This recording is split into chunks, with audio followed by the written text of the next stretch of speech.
자, 오늘이었죠. 과천에서 이제 로또 분양이 있었는데, 로또 분양에 사람들이 많이 넣었습니다. 근데 결국에 누군가는 당첨이 됐죠. 그렇지만 대다수는 당첨이 되지 않았죠. 그런데 오늘 이제 뭐 특이한 것까지는 아니지만 청약 만점자가 등장했다. 요게 있어가지고 제가 한번 요거 가볍게 한번 다뤄보려고 합니다. 올해만 4번째 만점 통장이 등장했다고 하는데, 이 만점 통장이라는 게 어떤 의미인지 여러분들이 잘 모르시는 것 같아요. 근데 이게 대단한, 진짜 엄청난 거거든요. 이 만점이라는 거. 자, 우선은 뭐 다들 어느 정도 예상은 하셨겠지만 그냥 가벼운 마음으로 넣으셨겠죠? 혹시나 되는 거 아닐까? 근데 여전히 청약의 문턱은 어마어마하게 높습니다. 이 3개 단지를 청약을 했는데 뭐 경쟁률 자체는 뭐 어마어마합니다. 어마어마해. 만점은 84점입니다. 그래서 뭐 괜찮은 평수, 뭐 괜찮은 뭐 구조 이런 것들은 뭐 200대 1을 뭐 훌쩍 넘죠. 그리고 뭐 400대 1을 찍은 것도 있네요. 그러니까 이게 단순히 그냥 뭐 100대 1 정도면 어떻게 되는 거 아닌가? 라는 생각을 하실 수도 있는데, 이게 그냥 어찌 보면은 한 명은 붙어도 99명이 떨어지는 게 100대 1 아닙니까? 그러면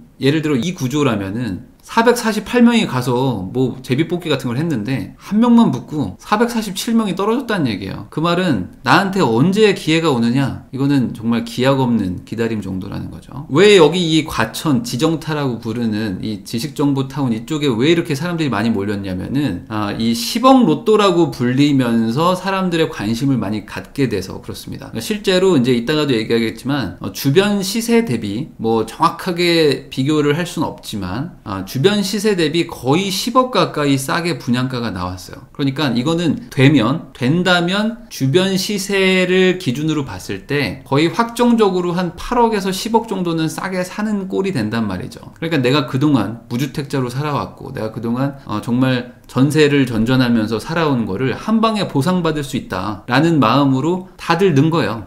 그랬더니 경쟁률은 이렇게 나온 거죠. 자, 여기 보면은 이제 과천 푸르지오 어울림 라비에노에서 가점 만점 당첨자가 나왔다고 하는데, 이게 오늘의 주제입니다. 뭐냐? 이 만점인 84점을 받으려면은 무주택을 15년을 우선 하셔야 돼요. 그러니까 중간에 집을 샀다가 팔거나 이러면 안 됩니다. 그러니까 이게 쉽지 않은 선택이에요. 왜냐면은 내가 돈이 아예 없는 것도 아니고 돈도 있는데, 이걸 분양받는다는 얘기는 돈이 없는 게 아니잖아요. 돈도 있는데 무주택을 계속 유지를 해야 돼. 중간에 막 집값이 얼마나 올랐습니까? 이 15년이라는 거는 15년 전이면 2005년부터겠죠? 그러면 2005년 때만 해도 노무현 정부 때 집값이 막 미친 듯이 상승할 때였습니다. 그때도 참았고 6년, 7년 막 고점 탁탁탁탁 막 찍어갈 때도 막 참어. 어떻게든 참았죠? 그리고 2008년 금융위기 터지고 2011년, 12년도에 막 공공주택들 막 반값 아파트들 막 분양 들어가면서 집값이 막 이렇게 지지부진해질 때, 그때도 참았죠. 그리고 14년, 15년도는 당연히 뭐 집값이 하락하는 분위기였으니까 그냥 안 사셨을 거고, 16, 17년도에 다시 집값이 꿈틀꿈틀 올라가는데도 또 참어. 18년도에 막 집값 폭등했죠. 그때도 참았죠. 19년도에 집값 또다시 폭등했죠. 그때도 참았습니다. 그리고 20년도 올해도 또다시 올라갔죠.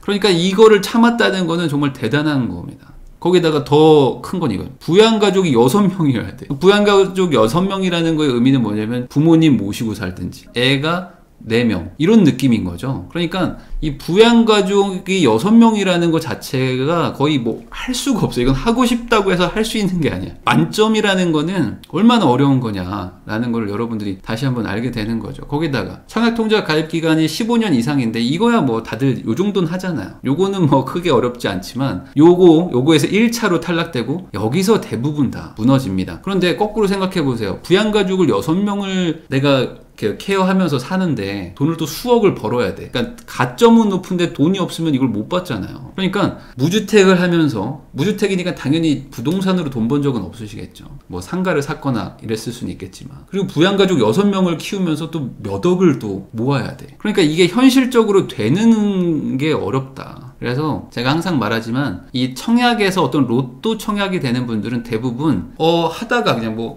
별 생각 없이 살았는데 됐어요 이런 게 아니고, 대부분은 거의 전략적으로 작정하고 거의 나는 이렇게 해서 쭉 가서 청약 점수를 얼마 정도 모아가지고 전략적으로 접근하겠다라는 사람들 아니고서는 쉽지 않습니다. 그러니까 많은 분들이 착각하는 것처럼 나는 그냥 뭐 이렇게 살다 보면 어느 순간 점수 모아가지고 나도 청약이 되지 않을까? 라고 생각하는 거랑은 약간 결이 다른 분들이라고 생각하시면 돼요. 그래서 이게 아까 로또 청약이라고 얘기를 했는데 여기 보세요. 지금 세계 단지에 48만 명이 왔어요. 48만 명. 그러니까 얼마나 많이 온 겁니까? 지금 한 48만 명 정도가 와가지고 거의 평균 경쟁률 한 200대 1, 250대 1, 한 300대 1 정도를 찍는 데에서 와서 제발 내가 됐으면 하고 오셨던 거죠. 그런데 아까 말했듯이 이 평당 분양가가 2,300에서 2,400 정도로 분양이 됐기 때문에 전용 84 기준으로 8억대에 분양이 된 거예요. 근데 주변에 동일 면적의 실거래가가 19억이다 보니까